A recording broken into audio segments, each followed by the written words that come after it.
Hello, hello, everybody. Welcome to another conversation with Caleb Gayle, who is an author, a journalist, a professor, a Black man of excellence. And we're talking to him today about Black Moses, his new book that just released. I want to say it was today. But I've been reading, I've been lucky enough to be able to get a early advance copy of that. I feel special. To be honest with you, I'm not all the way through the book yet, but I am living on every word and every sentence of this incredible work. So, in his groundbreaking New York book, Black Moses, a Saga of Ambition and the Fight for a Black State, award-winning journalist Caleb Gayle resurrects a story of America almost buried. At its center is Edward P. McCabe. I believe it's Preston, right? Preston McCabe, a fearless 19th century Black leader who dared to imagine and fight for an all Black state in the heart of Oklahoma Territory. What? Oklahoma? From his rise as a Kansas state auditor to his meetings with President Benjamin Harris, McCabe envisioned a sovereign refuge where Black people could govern themselves on own land and live free from the chokehold of white supremacy. Edward McCabe's dream for Black self-governance matters now more than ever. And I guess we should probably just start there. I actually hate reading scripts because sometimes, I or my team will move a little quick. But let's get started. Caleb, how are you? And what does it feel like to be to wake up and know that you are releasing a book nationally today? Thank you so much, Nehemiah. I think it feels a lot like the second before you hold your breath, before you go underwater, for those of you who like to swim. And that it's like you're kind of constantly in suspension, but for an elongated amount of time. And now finally you plunge, right? So now it's like, oh, okay, well, I'm in the water. It's cold, but it's exciting, and to be able to launch it tonight here in Tulsa with the partnership of both Fulton Street as well as Magic City Books, and to be in conversation with Tulsa's first Black mayor, Monroe Nichols, who I've known since I was, in high school, is just such a pleasure and a treat. So let's start there, right, with Tulsa's first Black mayor. And the reason why I want to start there is because, just getting into this book, it seemed to be Edward's aspiration to be able to see Blacks in positions of political power specifically. And so I guess it's somewhat of a full circle moment. Did you think that, well, I guess Edward, I think I guess that he probably could. I don't want to ruin it for everybody, but let's just talk about like why would McCabe, why would he be interested in seeing Black representation, and how could he even conceive the thought of that, right? Being a Black man during that time. Yeah, it seems almost fantastical to think that 130 plus years ago, a Black guy would say, okay, I'm going to create my own state, because even today it seems as if that's even further out of reach. It doesn't even feel possible. But the way that I think about it is that the United States for a very long time had been preoccupied with solving, as they would say, a Negro problem, and also solving at that time what they would call an Indian problem. So in the case of the Negro problem, there were, before McCabe, tons of different efforts, some of which I talk about in the book, right? Some to colonize part of the African continent and dispatch a bunch of Black people to Liberia. There are other tales that I'm not going to spoil too much for the reader, but on Cow Island off the coast of Haiti, where even our vaunted and celebrated, and deservingly so, celebrated President Abraham Lincoln decided, yeah, I'll give y'all $600K in those days dollars to try and make this happen. Because the question was, for a lot of people, after the Civil War, let's say Black people would be emancipated, could they ever get along with white? Would there ever be any comity between the two? So to some extent, Edward McCabe decided, let me innovate on this idea by not having a top-down solution given to me and my people, but rather what if I had a solution not just to quote unquote solve this Negro problem, but then also to present a Negro opportunity for flourishing and abundance beyond just the important, but rather rote liberation that emancipation might have given us. So that's why he thought that, because it was attempted, but just not by the hands of Black people, but rather a measure that was forced upon them because America didn't want to deal with what would happen with a bunch of free Black people. That is so crazy. So one of the revelations that I came to find is that he had a different frame of thought than the average Black person at that time. And can you tell the audience why that is? And I just remember how excited I was. I was like, oh, wow. You mean that he was able to conceive this possibility, yet others could not even, perceive the thought of it? Definitely. And part of it is important to kind of get a little bit into his background, right?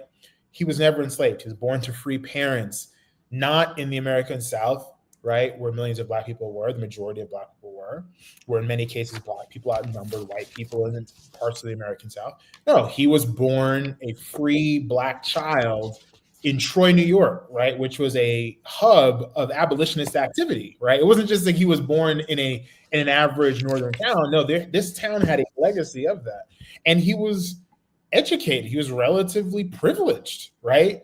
And instead of, feeling as if he would have to kind of accept his quote unquote fate in life, he went off and tried to create his own future, right? First to Wall Street to work for Shreve and Kendrick, an investment firm at the time. And then when he realized that, oh, you see me simply as a Black person and are going to remand me not to the dignified quote unquote work of a clerk, but rather remand me to the work of a porter, picking up trash. Those are meaningful things, but not what he wanted to do. So he decided to go even further west to Chicago, where he would then work for someone named Potter Palmer. So to some extent, living for him was an education in and of itself. And in that living, he realized, especially working for Potter Palmer, who we normally attribute with that phrase, the customer is always right, right? He was someone who decided, I'm going to learn how to sell. In many cases for McCabe, it wasn't just a product, it would be land, it would be a dream, it would be opportunity that he was learning to sell. And so to some extent, part of the difference in his approach was in part because he was just given a completely different set of experiences, opportunities, and educational opportunities than the average Black person at that time. Right. When I was reading his story, I was intrigued that his parents actually sent him to study in Maine. And I was just thinking to myself, slavery was still the law of the land in the South. And here he is going to college and then going to Wall Street. And this is a Black man. It's insane. Yeah. It's such a beautiful history already. It's wild, right? Like it almost seems like, well, why would his parents send him to, of all places, Maine? Well, Portland, Maine was a huge and important critical player in the Underground Railroad.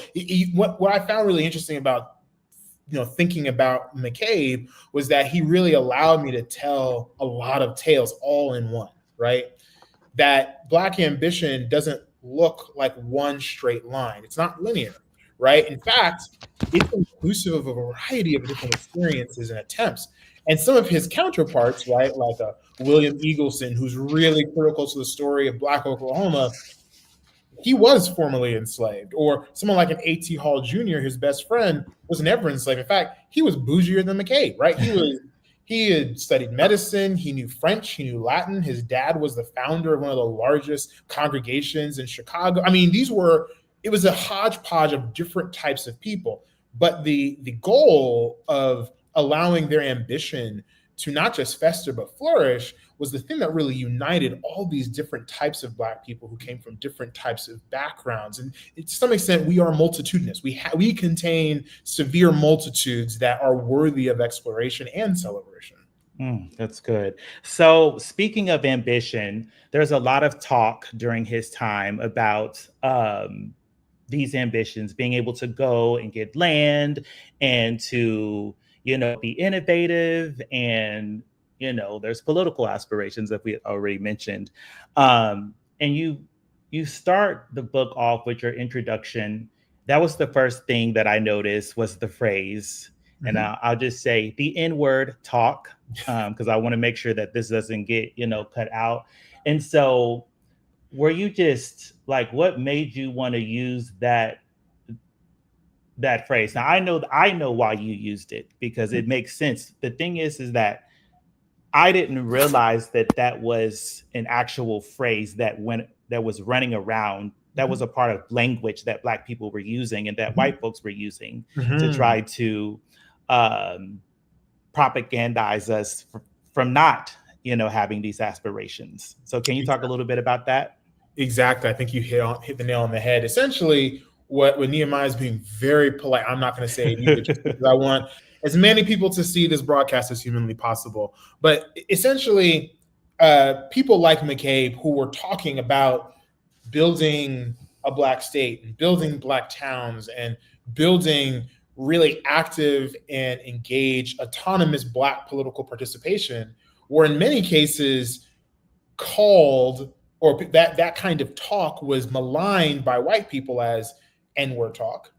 But for McCabe, he, in more than one instance, and more than just this phrase, co-opted and inverted what was meant to be a slight and a slur as a means of saying, sure, why not? Let's meet you on your terms. Yeah, of course, it is that kind of talk, but that talk for us, right, is not as some newspaper writers would call it at the time, white newspaper writers, some psychobabble. No, it is in fact part of a tradition that exists far beyond kind of our current moment or that political moment back then, that in fact often our dreams are usually considered poppycock or psychobabble until we put feet on the ground to try and actualize those dreams. So Mm, for him, it was part of this effort to create, right? You can't start to create anything unless you first speak it into existence. It's almost like a faith to some extent, to say, like, no, I believe in fact that this talk that I'm talking is actually containing a significant amount of power and potency, because that same talk was the same talk that brought thousands of Black people from across the country to Oklahoma, a place that, and I try and put this in context for listeners and viewers right now.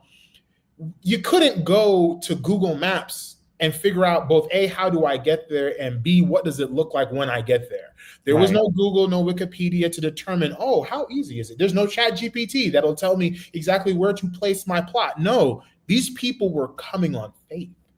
And to some extent, that very thing that they maligned as N-word talk was in fact kind of a pathway, a draw to Mm. invite them to build the future that they wanted. Wow. And so the journey to get to these places seemed very harsh, right? It wasn't you weren't riding on Delta Airlines, right? It was, I would say that the name of the airlines, but I'm not going to go there. I'm going to say that it was a rough transition to get to this so-called promised land, right? This Mecca, if you want to call it that. Um, Before we jump to Oklahoma, I want to talk about Henry Highland Garnett. Yes. And when I tell you, I did not know who this person was. Mhm. And he seemed to be as prominent as Frederick Douglass was. Mm. Perhaps there was, this MLK slash Malcolm X rival before there was an MLK. And, Mm. they had two Black prominent figures um, with great debating skills, right? Mhm. I'm Mhm. wondering if Frederick was sitting down in the pew, wondering if, Garnett was leaning into inward talk, Yeah. if his ambitions were just too, radical. But can you just talk about him a little bit? Because, and I also think, I wonder why would we know about Frederick Douglass? Mhm. And why would we not know about someone like the Reverend, or the pastor of this church, Henry Garnett? Yeah. So I'm so glad you mentioned Henry Highland Garnett. He's my favorite figure. I told my wife that whenever we have kids, I'd love to name our first son Henry Highland Garnett Gayle. She has then since said no, but I'm gonna keep on trying. But essentially, Henry Highland Garnet and Frederick Douglass were at this meeting. It was the Color Convention, and they were stationed out in Buffalo. And so Frederick Douglass only, it seemed like for him moments after he had escaped from enslavement. Henry Highland Garnet, likewise, also was a little bit older and escaped from enslavement. And they were there to discuss primarily like what would be the educational opportunities. Mind you, this is in 1843. McCabe hadn't even been born yet, but we have strong feelings that this was likely either McCabe's pastor or definitely a significant leader in the town from which McCabe came, which was Troy, New York. But they're having this debate, and Henry Highland Garnet gives this impassioned speech, which even if you read, none of us can hear it, it wasn't recorded, but you can still feel the intensity of the moment. But essentially he is saying, look, there are 4 million of us, and the gulf between us freed people, most of whom had escaped to freedom, and those who are still in chains is very, very small. It feels wide. It looks wide, but in fact, we're wedded to each other. And then he also then says, that would have been one thing. I think a lot of people would have clapped and said, oh, yes, I believe that, Reverend. But in his close of his sermon, political speech, whatever you like to call it, he then says, you need to rise up. Take yourself to your enslavers. Quote to them, I'm paraphrasing it, quote to them the very founding documents that say that they are free and you are not. And then demand of them that you are free and be prepared for the blowback when it comes. Put another way, we're probably about to squab. So at any rate, Frederick Douglass then says, look, let's relax. Like maybe there's some opportunity here. Now we do know the end of the story. We have the benefit of history that Frederick Douglass likewise gets a little active and definitely supports people in the Civil War, of course, taking up arms, becoming engaged in pitched battle on behalf of liberating a lot of Black people. But what was so fascinating was that it demonstrated a few things. One, we are not a monolith, right? As I mentioned earlier, we contain multitudes. 2, it also demonstrates that we can evolve, right? Like if you read Frederick Douglass at that moment and then stop reading in 1843 for whatever reason, you might not necessarily see the way in which this man emerges as a voice that's not just of that generation, but who espouses from a philosophical perspective, from a political philosophical perspective, things that we still, I think, at least gain inspiration from today. And then last, it creates the picture of the context within which an Edward McCabe was born. It presents for us an opportunity to understand that this man, Henry Highland Garnet, who would come to his sacred desk at that Presbyterian church in Troy, New York, to preach, was also not just preaching strictly biblical verses, but how that faith would then demand of him and all those around him a different means of political participation. So he's one of my favorite characters throughout history. I think the reason he's not studied more is in part because he didn't live that long. He didn't get to engage some just natural biological things, but then also because he wasn't espousing from the start. He was espousing a radicalism that I think even today would make a lot of people shiver and be a little bit concerned. Wow. Well, it definitely, I guess Frederick was concerned until, he had realized that the only way that these Black folks are going to get their freedom is through physical resistance. Yes, exactly.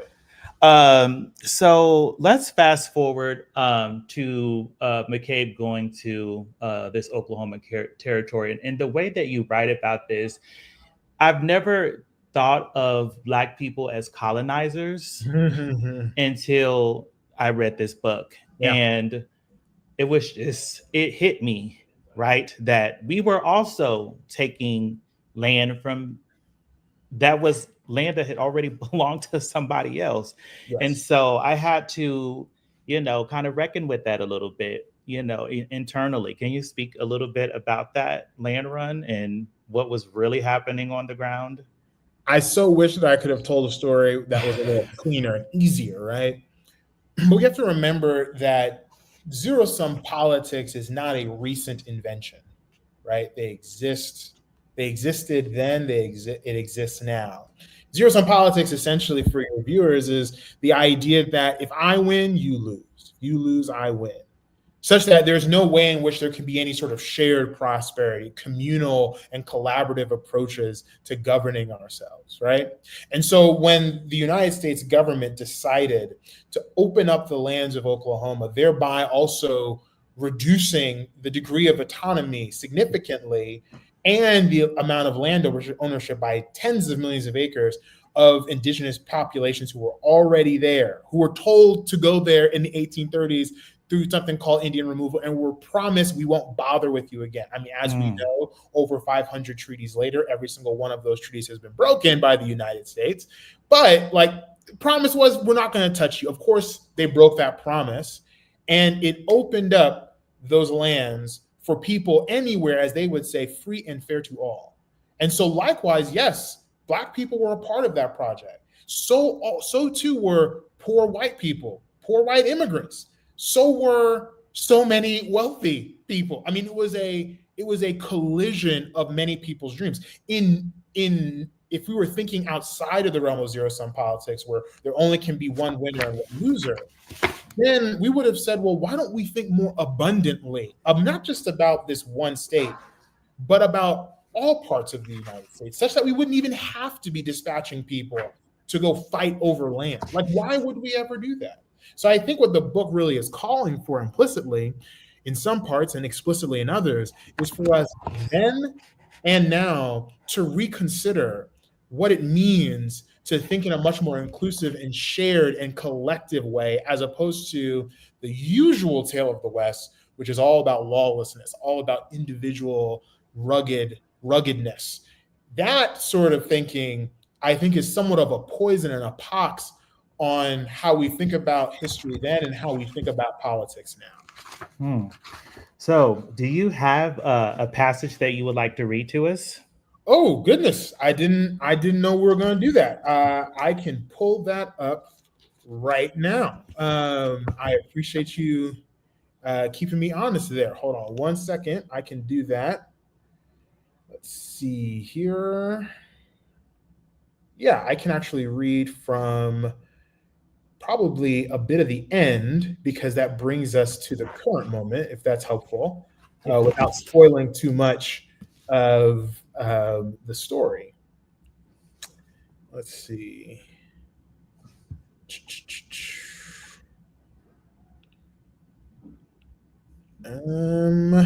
Oh goodness, put me on the spot here, Nicodemus, Nehemiah. Oh goodness.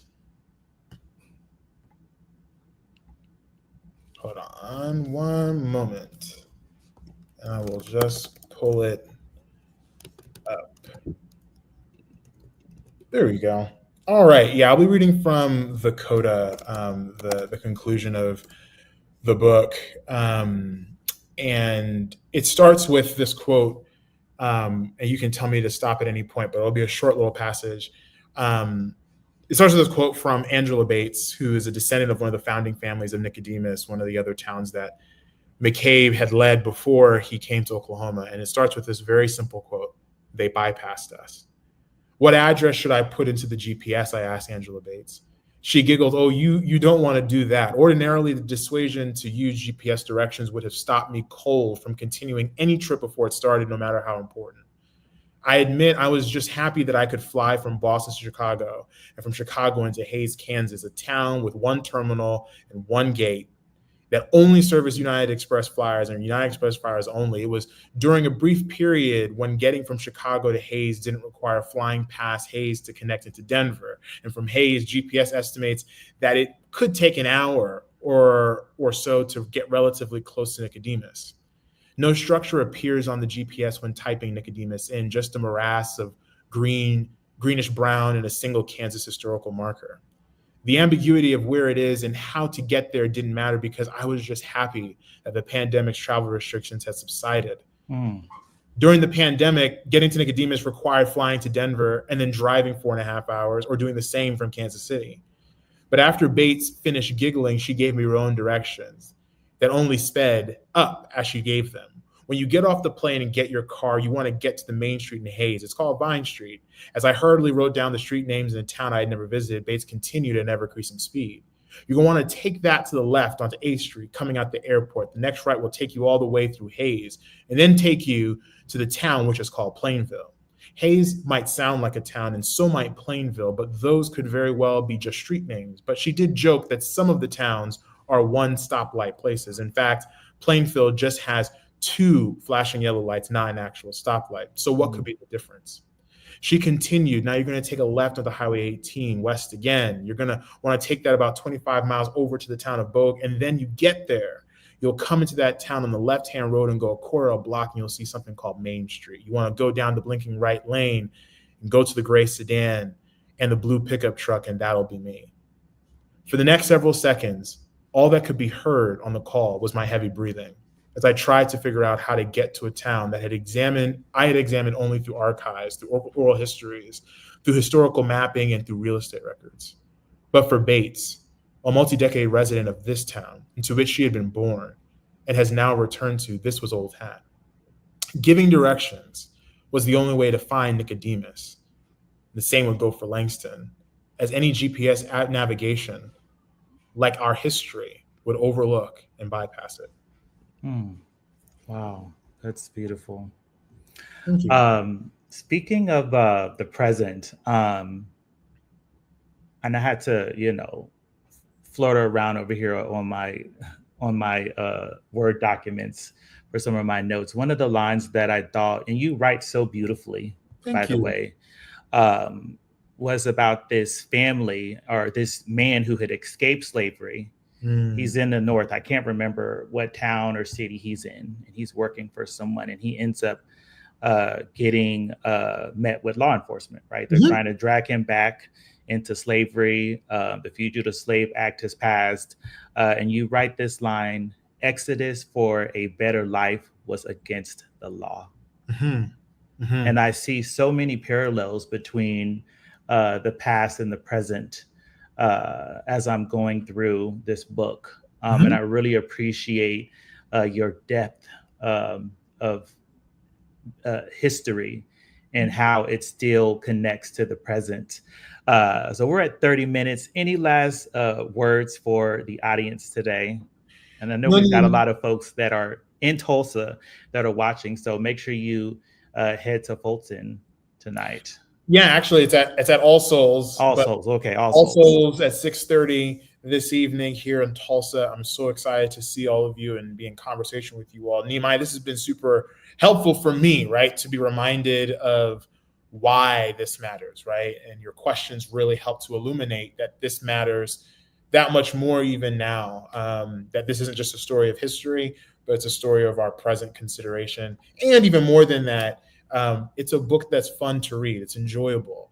And I believe that we, especially our histories, deserve beautiful sentences. Yeah. So meaningful for me to hear that you found some of the writing. And if I could just, put the cherry on the top of the reason why I brought that up, right? For some folks that may need a little extra help is this line of Exodus for a better life was against the law. We see today people being dragged out of their houses, right? And they don't have the privilege of citizenship or, legal status. And so that is a parallel that I had drawn when I had seen that line. Thank you. I'm glad it resonates. I'm sad that it resonates. But I'm so glad that hopefully I've given us language that we can use to understand what we're seeing today. Right. So real quick, you're talking to the first Black mayor. You're excited did you ever think that this would happen? No, sadly, right? Again, sadly, I didn't think it would happen, but I'm so glad that it did. In Tulsa, right? Out of all places. Yeah, in Tulsa, of all places, it feels like miracles can happen. Perhaps we need a little bit of McCabe's juice, right, to have to spread our imagination. Well, Caleb, I appreciate you being on with us today, brother. Good luck. Don't forget, everybody, to grab this book. You can get it at Fulton Street. Correct? Yes, you can get it tonight if you come to All Souls, which Please is come. one of the churches that I attended when I was in Tulsa. And you can get it at Magic City Books. Correct. All right. Well, everyone, have a good day. It has been good. And don't forget to pick up Caleb's book. Bye-bye.